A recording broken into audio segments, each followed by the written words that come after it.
Impeachment Defense Spokesperson Attorney Michael Powa handang maging testigo ng prosekusyon.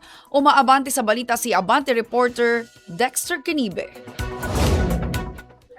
Nakahanda si Attorney Michael Powa na umupo sa witness stand para sa prosekusyon pagsapit ng trial proper ng impeachment case laban kay VP Sara. Kahit pa siya ang tumatayong tagapagsalita at isa sa mga abogado ng Vice President. Paliwanag ni Powa basta't ang kanyang testimonya at mga katanungan ay hindi patungkol sa kanyang pagiging impeachment lawyer ng pangalawang Pangulo ay nakahanda siyang sagutin ang mga katanungan ng prosekusyon.